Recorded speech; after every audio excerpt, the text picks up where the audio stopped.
Trésor, mémoire de radio, présente. Treceos, mémoire de radio, presente. 13 Mémoire de radio, presenter.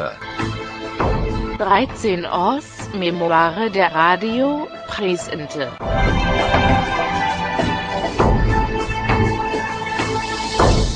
Et maintenant, je vais vous dire ce que... Votre mode de vie a changé depuis 3 ans? Non, je fous tout en l'air et puis rien cirer. Mais le racket des impôts, je vais vous dire ce que je vais vous faire. Ça, c'est pas une parabole, c'est du physique. Je vais prendre un billet de 500 balles. Hein, je vais vous dire, je suis taxé à 74%. Hein, je vais vous dire ce qui me reste. C'est bien que ça c'est illégal ce que je vais faire. C'est illégal, oui. C'est illégal. Mais je vais le faire quand même. Ici, mon point en tour, je n'ai rien à cirer. Je serai au moins en régime. Voilà. Je vais vous dire ce qui me reste. J'arrêterai à 74%. Il faut quand même pas déconner, hein. Parce que ça, c'est pas pour les pauvres, hein. C'est pour le nucléaire et tout. Vous vous rendez compte que vous provoquez beaucoup de monde en faisant ça? Oh, écoutez, c'est mon pognon, je n'ai rien à cirer. Voilà. Voilà, ce qui me reste, c'est ça. Là, ce qui me reste, c'est la 500 balles. C'était pas fait dans les circonstances comme les gens imaginent. Ça, j'avais une bonne réponse pour ça. Il a dit, si vous pensez que j'étais mon plus été fait au lit réellement, eh bien, ça serait un long playing et pas un 45 tours. Ouais. Ça m'a permis d'être numéro 1 en Angleterre. Je suis pas prêt de l'oublier.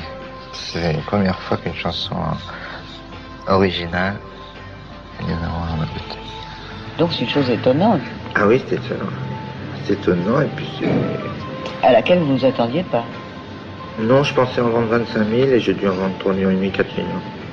Et même à ce jour, les taximans, dès que tu dis que tu as fait un disque qui s'appelait Je t'aime, fucking je t'aime, dit les taximans anglais.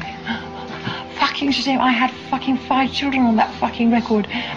Et oui, c'était une chanson, je pense que peut-être plus jamais quelque chose frapperait parce que l'époque n'existe plus. Cette chanson a fait ma fortune. Ça n'était pas provoqué. J'ai fait cette chanson parce que je la trouvais belle et la plus érotique qui soit. Mais il a essayé de le refaire avec la décadence. Tourne-toi. Non. Contre moi. Non. Pas comme ça. Danse. Parce qu'il n'était pas contraire de faire un tube quand même. Donc il a essayé la décadence et moi j'ai trouvé ça génial, l'idée de retourner la fille. Et puis je comprenais pas pourquoi tout le monde n'avait pas envie de le faire. Vous savez que le tango a choqué beaucoup de monde à l'époque. Il est possible que la décadence choque également. D'abord, il faut être assez exhibitionniste parce que tu retournes ta femme pour le reste de la population à regarder en tripotant largement. Et puis, voilà. Et en fait, c'était pas un grand succès. Ça demeure une très très jolie chanson, cependant. Et pour nous, ce soir, il accepte de lire un poème tiré du célèbre roman de Nabokov, le poème de Lolita. Je suis en dépression, alors je le trouve ignoble, parfaitement ignoble, et d'autres fois, pas mal. Par rapport à ce qu'il pensait de lui, par rapport à son physique, parce qu'il était persuadé d'être extrêmement laid. Et moi je lui disais, t'es extrêmement beau, t'es plus beau que laid, c'est mieux. Je dis, qu'est-ce que tu veux dire, c'est plus beau que laid? Tu veux dire que je suis très laid, mais bon, parce que tu m'aimes bien, alors tu me trouves beau. J'ai dit, non, tu es extrêmement beau. Alors il me disait, qu'est-ce que ça a à voir avec la laideur? J'ai dit, ben, t'as pas de laideur, bon, t'as des grandes oreilles, alors c'est pas dramatique. Encore que maintenant, avec les cheveux longs, c'est plus marrant. Parce qu'avant, c'était plus chic d'avoir les cheveux plus courts et ça se fait. Les oreilles sortaient beaucoup plus. Et puis il y a eu la période du Gainsbourg, Playboy. Et alors ça, c'est la chose qui l'épatait le plus. Ne dis rien, surtout pas, ne dis rien, suis-moi. Ne dis rien, n'est pas peur, Ne crains rien. de moi. À l'époque, la beauté masculine, c'était de longs Belmondo et tout ça. Lui, il avait une beauté à part. Je pense qu'un peu de temps, il n'était pas complexé, mais il fallait qu'il mette la barre ailleurs que sur la beauté physique qui, à ce moment-là, était une explosion avec les journaux, avec la télé qui arrivait sur le physique et tout ça. On a dit que vous avez un physique ingrat. Moi, je ne trouve pas, mais enfin... Pourquoi on vous dit ça? Il s'agirait de définir ce que c'est que l'ingratitude. Alors moi, je ne trouve pas, de toute façon. Si j'avais été plus joli garçon, je serais mort d'épuisement à l'heure actuelle. Mais vous l'avez vu, ça, vous n'avez pas joué les hypocrites. Il y a un certain type d'homme comme ça qu'on donne comme exemple de laideur sexy. C'est vrai? Je suppose que c'est vrai. Je me plains pas, je suis en bonne compagnie. Et là, il était extrêmement tourmenté parce que il venait de rencontrer Jane, dont il était très amoureux, et Jane était partie tourner dans la piscine avec Alain Delon, et il était persuadé que Jane ne pourrait pas résister à la séduction d'Alain Delon. Ah oui. J'avais un peu la question. Alors, avec Delon. Non. Bah, je suis toujours là. Et il m'a dit qu'il me foutait à la porte si c'était pas comme ça. Ce que j'ai perçu surtout chez lui, c'est le manque d'assurance et une souffrance liée à ce manque d'assurance. Il donnait l'impression de partir perdant en amour.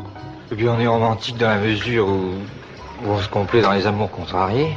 Seulement, je pense que malgré les apparences, en 1960, on a plus de pudeur que dans les temps anciens. Oui, c'est certain. Et l'humour étant une forme de pudeur, comme chacun le sait, eh bien, on se cache derrière l'humour et le sarcasme. Dans tes yeux, je vois mes yeux. T'en as de la chance, ça te donne des lueurs d'intelligence. Qu'importe le temps, qu'emporte le vent, mieux vaut ton absence que ton incohérence. Est-ce que vous êtes aussi misogyne que dans vos chansons? Oui. Oui.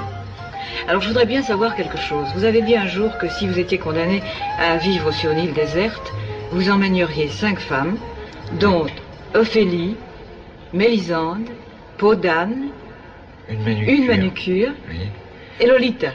Oui. Je voudrais bien savoir quel serait le rôle respectif de ces 5 dames. 5 dames, 5 sens. Il y en a un 6e qui me dit que ça n'est pas très sérieux. En relisant ta lettre, je m'aperçois que l'orthographe et toi, ça fait 2. C'est toi que j'aime, Ne prends qu'un M. par-dessus tout. Ne me dis point, Il en manque un. que tu t'en fous. Je t'en supplie, Point sur lui. Non. Fais-moi confiance. Non, je n'en crois pas un mot. Pas un mot. Je crois que c'est pas misogyne, je crois qu'il était inquiet. Et qu'il était comme ses camarades Brel et autres Brassens, terrorisé. Les femmes leur font peur à ces hommes. Probablement juste titre. Probablement juste titre. Ça, c'est correct. Au plus haut point. Et c'est dans son œil un peu mordant, comme ça, un peu agressif, un peu jeté en coin. C'est surtout, je peux me tromper, mais enfin je pense qu'il y a là un désespoir. Et puis, dans sa façon de chanter l'amour, dans sa conception de l'amour, enfin dans ce qu'il en dit quand il parle des femmes, il y a aussi une très grande peur. Ce mortel ennui qui me vient quand je suis avec toi.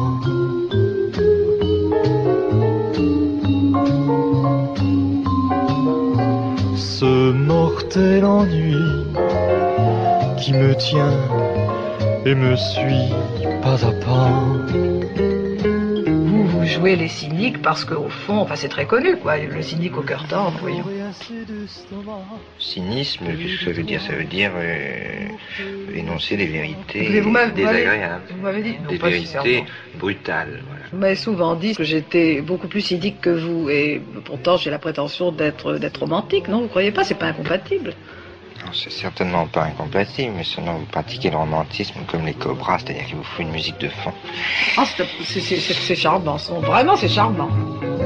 La misogynie, c'est peut-être aussi mettre celle qu'on aime sur un piédestal et puis déconsidérer toutes les autres, quoi. Il y a quelque chose comme ça aussi dans la misogynie. En même temps, les misogynes, souvent, sont ceux qui sont capables des plus grandes passions. Comme je veux pas d'ennui, avec ma conscience et ton père, je me laisse faire. Elles m'ont fait souffrir. Moi, les séducteurs se font jeter.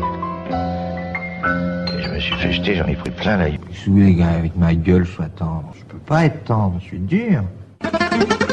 L'eau à la bouche, le mal-aimé qu'il pense être pour tout le monde provoque déjà des sentiments sulfureux.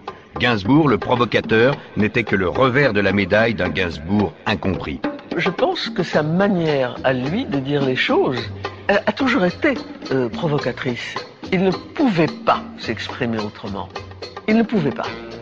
Je pense qu'il pensait que dire les choses de cette manière-là était la seule manière de se faire entendre.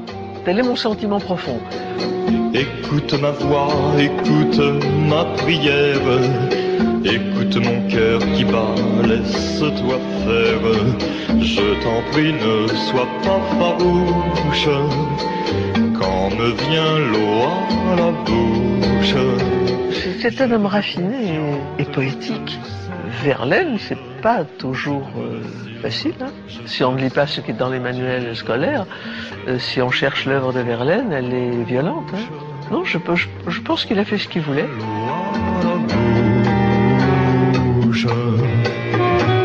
La première rencontre avec Serge était catastrophique. Il était extrêmement intimidé. Moi, j'étais joyeuse et insolente comme d'habitude. Et je voulais boire quelque chose, là. Je sers Serge, sers-moi, et je donne le verre à Serge, et Serge était tellement intimidé, nerveux, stressé, mal à l'aise, il avait les mains trempées, et le verre a glissé et s'est brisé sur le parquet.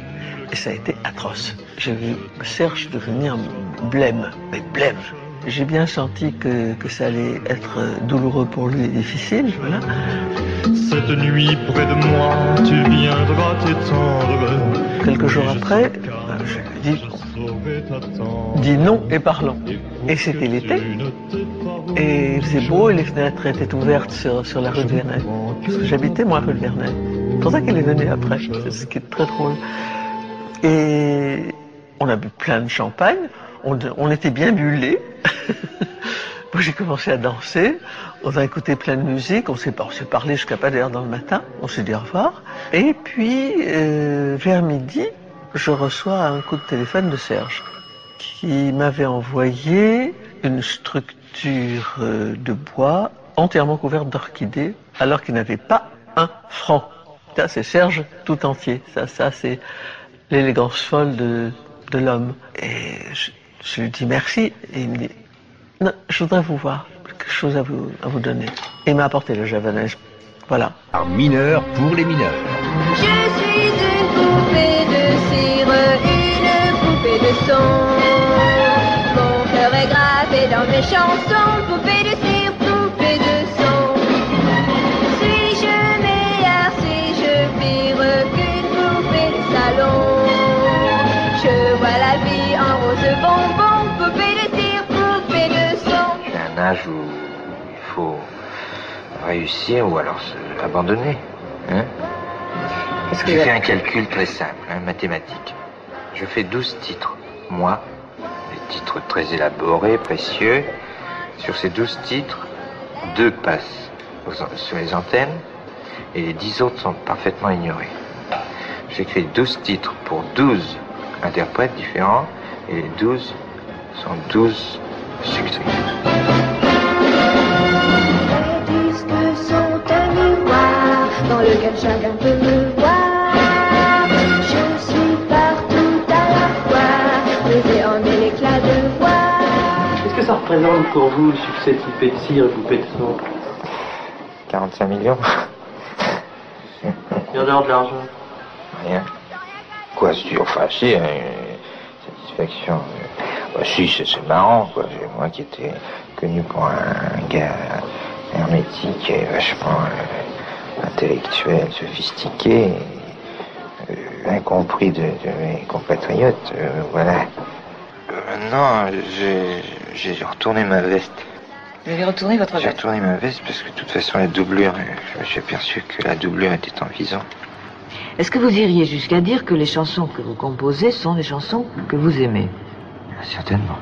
Et je crois que finalement, je vais demander beaucoup de chansons à Serge Gainsbourg. Moi, je suis très fière de Serge Gainsbourg. Vous savez, Serge Gainsbourg est un garçon extraordinaire. Il ressemble un petit peu à ces faussaires de génie qui sont capables de faire des Picasso, des Braque, des Matisse. Exactement, parce que lui il chante, il fait des chansons aussi pour France Gall, enfin il les fait pour Juliette Gréco, il en fait pour tout le monde. Pas de nom. Oui, tu n'es qu'un bébé, rien qu'un bébé loup, tu as des dents de lait, des dents de loup. Moi je trouve qu'il est plus acceptable de faire du rock sans prétention littéraire que de faire de la mauvaise chanson et la prétention littéraire. Et ça c'est vraiment pénible. Oui, j'ai des dents de lait de loup. Je vous dire par exemple qu'on vous tient, je crois qu'on est pas mal ici à vous tenir pour le grand fabriqueur de chansons, j'emploie exprès ce mot-là. Qu'est-ce que ça cache tout ça? Enfin, qu'est-ce que vous êtes exactement? Qu'est-ce que ça cache? C'est mon job. C'est votre job. Les chansons. Je ne vois ni le soleil, ni la mer, ni même les algues de sa mer. Je ne vois vraiment que toi, qui ne sais pas que je suis là, dans cet hélicoptère, Ça m'amuse de faire chanter des actrices, puis je trouve ça c'est agréable. Comme contact, si je puis dire, c'est agréable. Et alors ça veut dire qu'elles sont spontanées, elles sont plus spontanées que les gars du showbiz. Sont des anxieux qui cherchent le tube à tout prix. Tu l'amour ou bien la guérilla, toi que j'ennuie à mourir sans tequila, toi que j'ennuie à mourir sans tequila. C'est pas possible, cette espèce d'humour, cette espèce de petite lumière qui s'appelait Gainsbourg.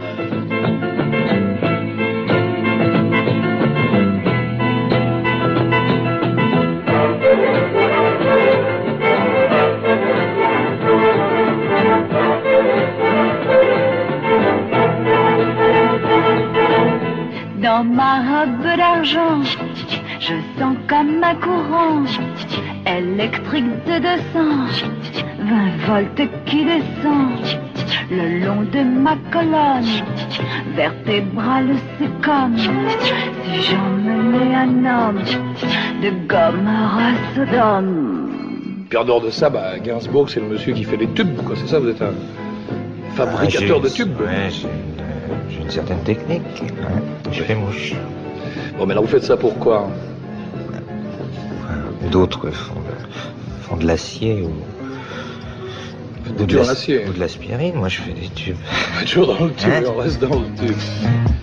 Sous aucun prétexte, je ne veux avoir de réflexe malheureux. Il faut que tu m'expliques un peu mieux.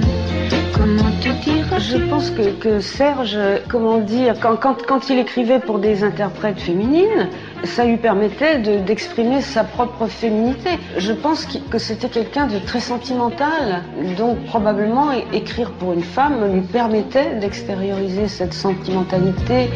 Je sais bien qu'un ex-amour n'a pas de chance, ou si peu. Mais pour moi, une ex-application vaudrait mieux. Comment se fait-il que vous ne composiez presque exclusivement que pour des femmes? C'est plus agréable. Devant toi sur X, poser mes yeux, derrière un Kleenex, j'en saurais mieux. Comment te dire adieu? Sous le soleil, exactement.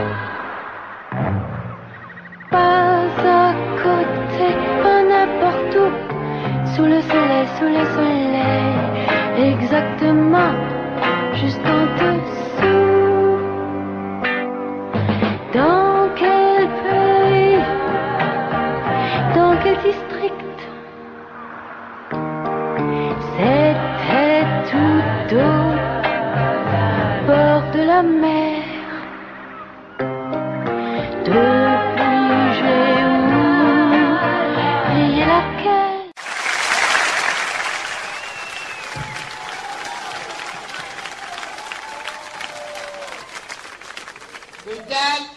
Mademoiselle, mes yeux.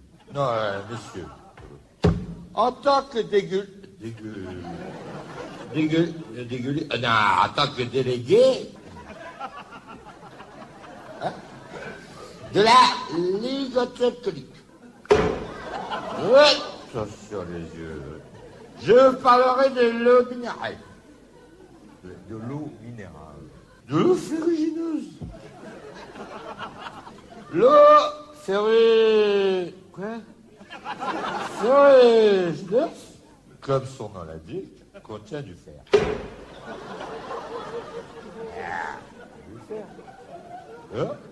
Du fer.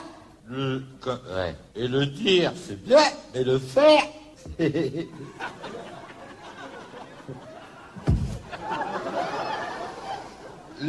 Non, le dire, c'est bien, mais le faire, c'est mieux.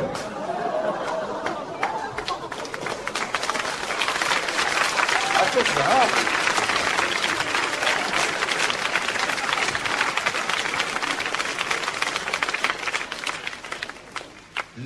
C'est mieux. L'alcool, non.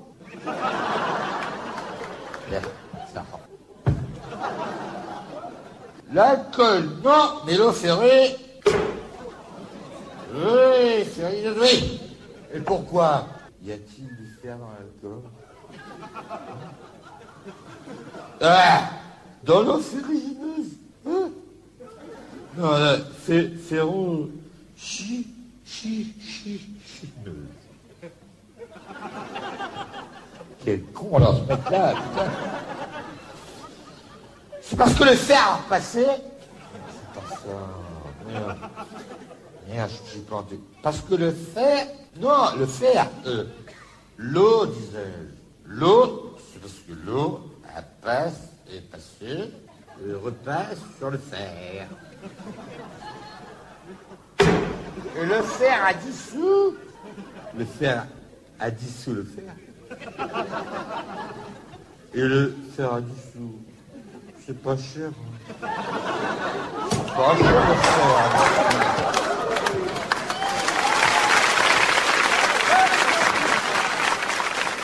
Mon enfant. L'alcool, non. Mais l'eau. Mais l'eau fer. L'eau fer. Oui. De filles dans mon comic strip, viens faire des bulles, viens faire des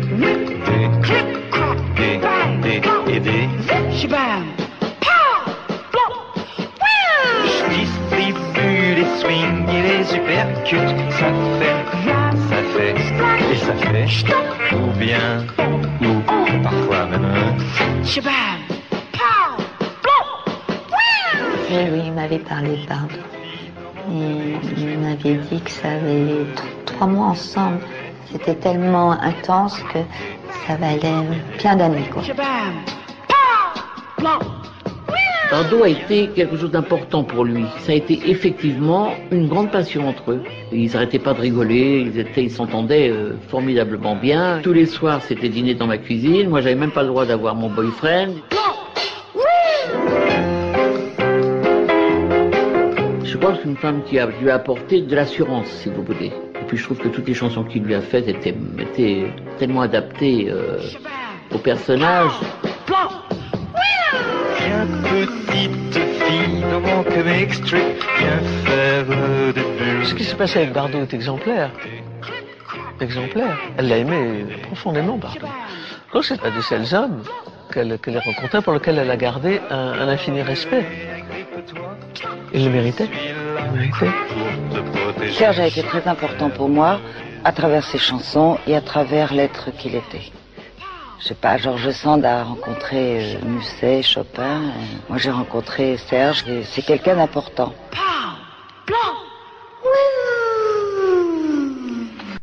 Une nuit que j'étais à me morfondre dans quelques pubs anglais du cœur de Londres, parcourant l'amour monstre de Wells, me vint une vision dans l'eau de Seltz.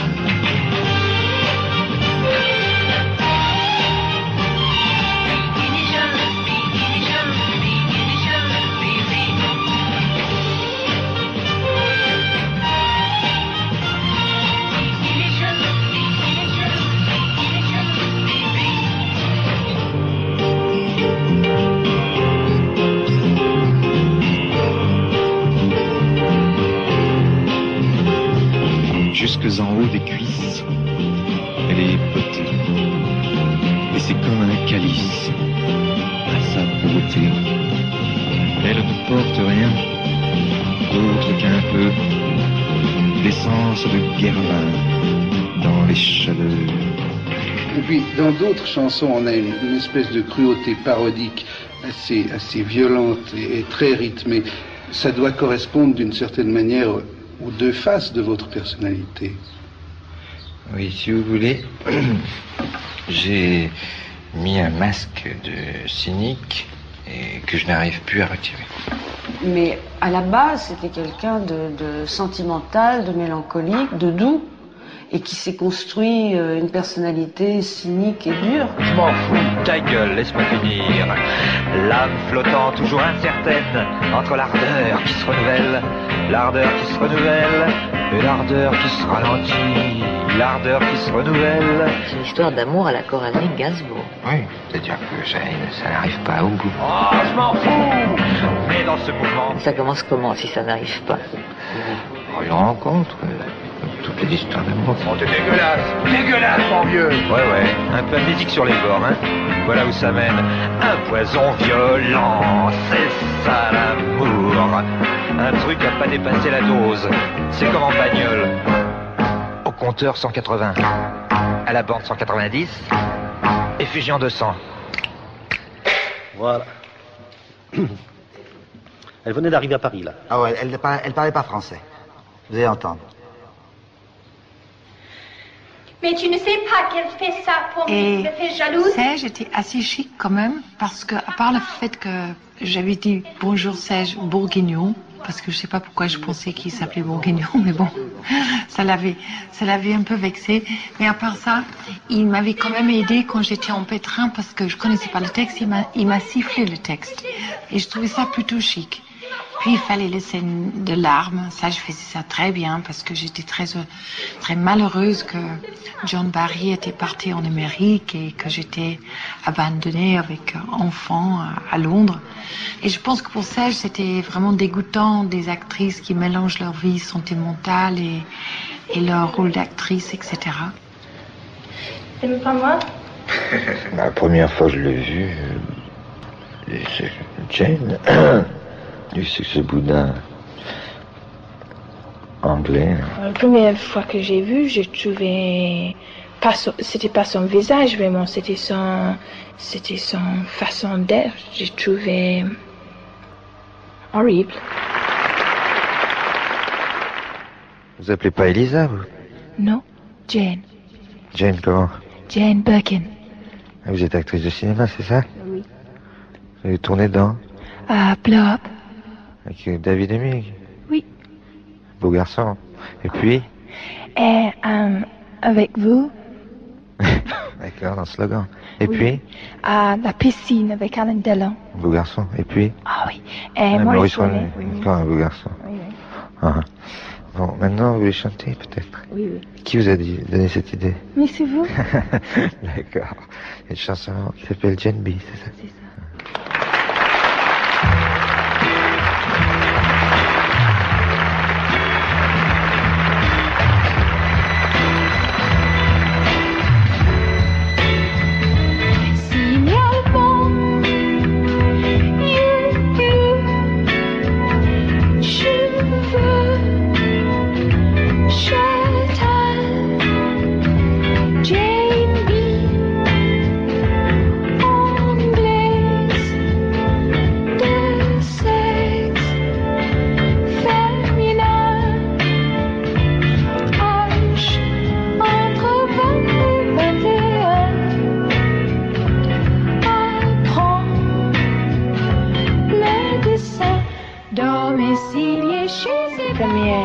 Les premières rencontres avec lui étaient drôles.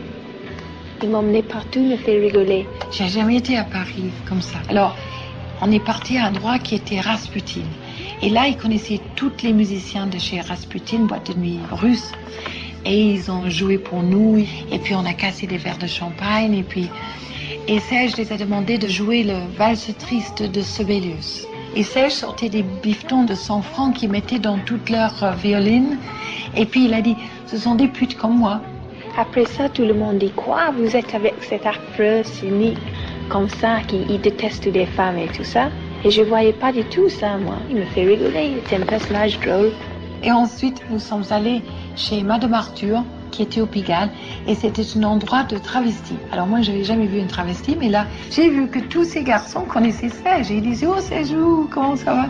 Alors, ça, c'était plus rigolo parce que j'ai demandé à Serge de venir danser. Et voilà cette personne caustique et aristocratique qui m'a dit non, qui ne voulait pas du tout danser. J'ai dit, allez, c'était un slow en plus. Et il dansait avec moi et il marchait sur les pieds, c'est pas danser, Serge. Et j'ai trouvé ça très touchant. Et là, j'ai dit, vraiment. Oui, il est très drôle quand il était formidable. Et après ça, on est parti pas très loin des Halles aussi. Et on a pris des croissants au petit matin. Et puis on a pris un café et puis il a dit, vous voulez que je vous ramène chez vous? Et j'ai dit, non, vous ne m'emmenez pas chez moi. Alors je me trouvais tellement audacieux. Et allez hop, qu'on était à l'hôtel, c'était au Hilton. Et le mec derrière le desk au Hilton a dit à Serge, le même numéro que d'habitude, monsieur Gainsbourg. Je pense, oh là là, j'ai tombé bien cette fois-ci. Alors, on était montés et grâce à Dieu, quand on arrivait en haut dans sa chambre, j'ai demandé si je pouvais m'éclipser dans la salle de bain. Serge, toujours gentleman, a dit évidemment que oui. Et quand je sortais, il était complètement capoute parce qu'on avait bu toute la soirée. Il était allongé sur le lit avec ses doigts de pied en l'air.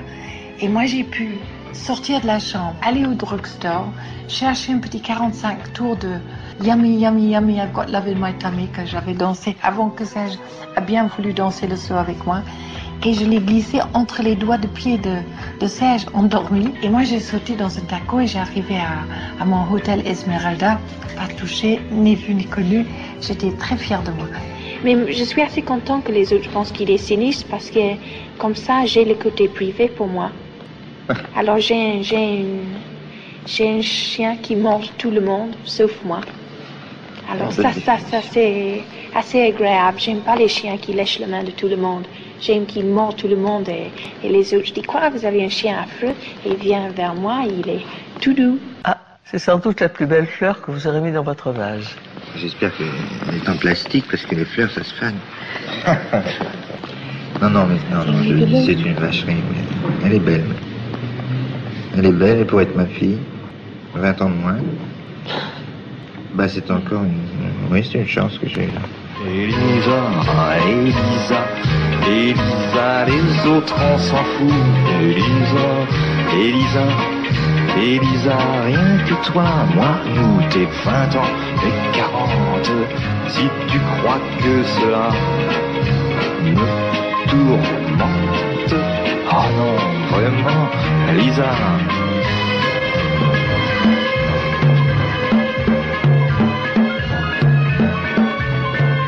Pour moi, Berkin et Gainsbourg, c'était vraiment un couple rockstar, avec ce que ça a de décalé, de quasi marginal, et ce que ça a de profondément populaire. Et c'était le mélange formidable des racines, de la provoque, je dirais à la française, et du swinging London. Je fais un couple marrant qui suis d'origine russe. Seule mon éducation française. Et alors, la Russie et l'Angleterre, ça fait un cocktail. Une espèce de Bloody Mary. Très fort en vodka. Donc il y avait cette espèce de rencontre, ce maelstrom de créatifs, etc. Et au fond, ils vivaient, c'était des rockstars, quoi. Ils étaient scotchés tout le temps ensemble, quoi. Midi, matin et soir et la nuit. Nous, on faisait des nocturnes insensées jusqu'aux 6 heures du matin. On rentrait avec des poubelles, en fait. Et puis on entendait Kate et Charlotte qui se réveillaient pour l'école. Serge aimait ça, il disait que c'était comme des oiseaux qui se réveillaient dans le nid. On prenait petit-déj ensemble, et puis eux ils partaient à l'école, c'était juste à 4 maisons où on était, rue de Verneuil. Et puis nous on était allés se coucher jusqu'aux 2 heures de l'après-midi. Et puis moi à 4 heures, j'allais chercher les enfants, et puis revenir, donner le dîner aux enfants, et puis 8 heures, 9 heures du soir, allez hop, et puis nous on sortait de nouveau pour... Je sais pas, pour faire cette vie qui semble maintenant d'être insensée, mais c'était très gai. Donc il y avait cette espèce de petite anglaise mignonne comme tout qui jouait avec Pierre Richard ou avec tout ça dans des films éminemment populaires, et elle était la compagne de, pas M le maudit, mais enfin de quelqu'un qui aurait pu être aussi bien Jack l'Éventreur que Casanova. Ça faisait rêver.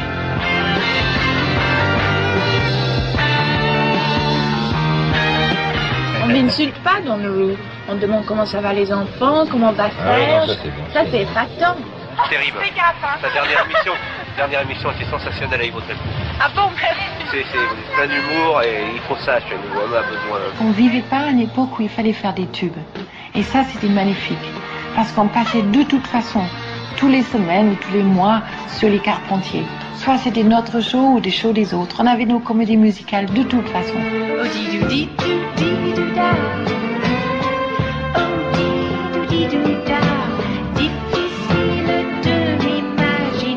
Serge Gainsbourg en face, papa. Je sais pas si Jeanne Birkin aime le décor. Pas poussé, hein. C'est pas poussé.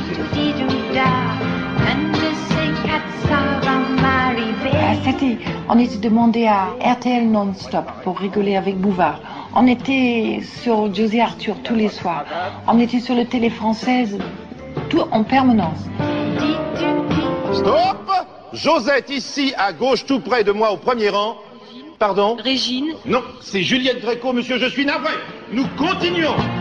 Les autres filles ont de beaux nichons. Simone, là-bas, Simone à gauche et au fond. Jean Sablon? Non, ce n'est pas Jean Sablon du tout. J'ai appris que Serge Gainsbourg faisait bien la cuisine. Pas ça du tout. Non, qu'est-ce que c'est des choses que tu laisses sur le piano et ça devient tout vert? C'est pas... Qu'est-ce que t'en vois, Gérard? Madame Gainsbourg. Bien. Ah, je crois qu'il réalisait le fantasme de plein de gens, y compris Madame Pipeau qui est crémière ou je ne sais quoi. Bon, c'était la petite anglaise tellement rigolote avec tout compte fait un type dont on se demandait pas s'il était, si on imaginait peut-être un peu sadique sur les bords, on s'imaginait des prouesses sexuelles absolument extravagantes et qui était à multifacette. Et en fait, c'était un couple qui s'aimait.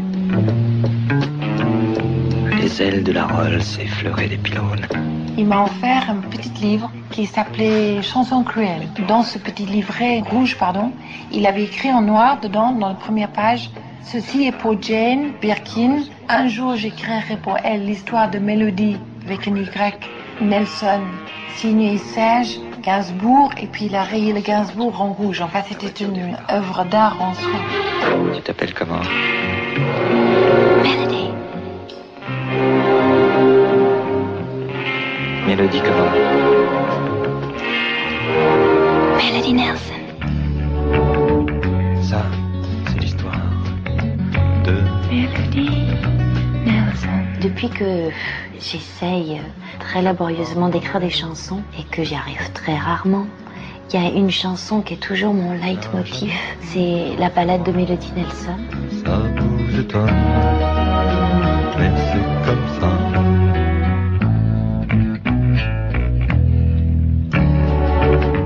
Elle avait de l'amour pour Melody Nelson. Je trouve que c'est dans le texte une de ses plus simples écritures.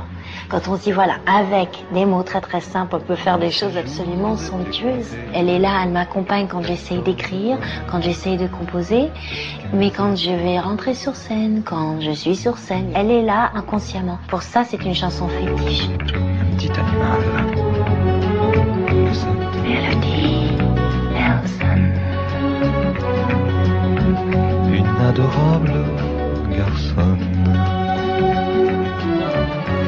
Et si délicieux enfant que je n'ai connu qu'un instant. Quand j'ai entendu l'album Melody Nelson, ça a été un choc incroyable. Je pense encore aujourd'hui que c'est son plus bel album.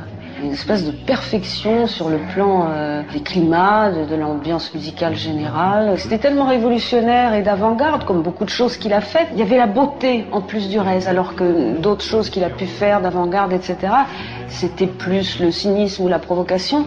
Là, c'était quelque chose de magnifique.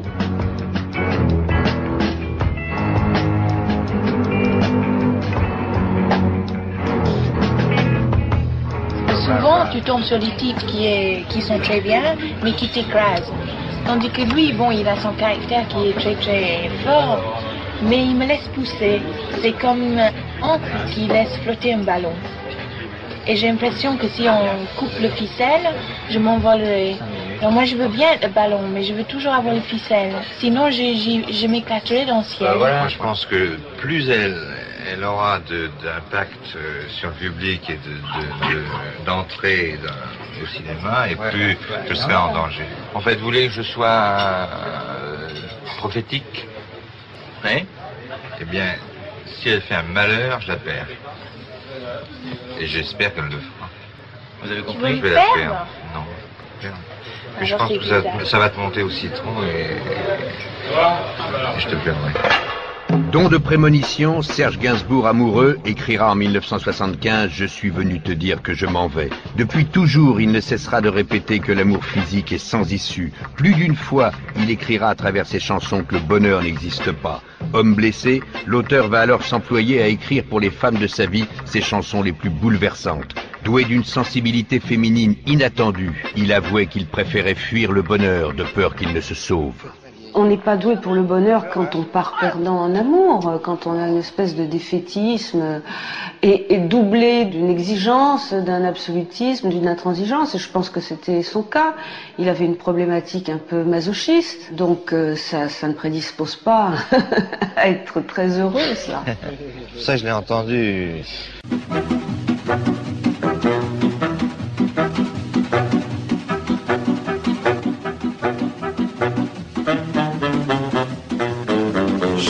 Retraité du métro, à la campagne j'oublie ce sale boulot. J'ai un parc, une maisonnette, des petites fleurettes, des cyclamènes, des bégonias, des chrysanthèmes et pas de lilas. Et sous le beau ciel de France, je vois briller des objets de faïence.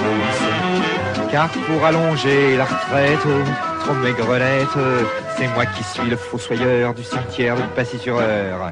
Je fais des trous, je fais des trous, je fais des grands trous, des grands trous, des grands trous, toujours des grands trous, des trous de première classe, des trous de seconde classe. Je fais des trous, je fais des trous, je fais des grands trous, et je préfère les grands trous aux tout petits trous, tout petits trous, tout petits trous, tout petits trous, tout petits trous.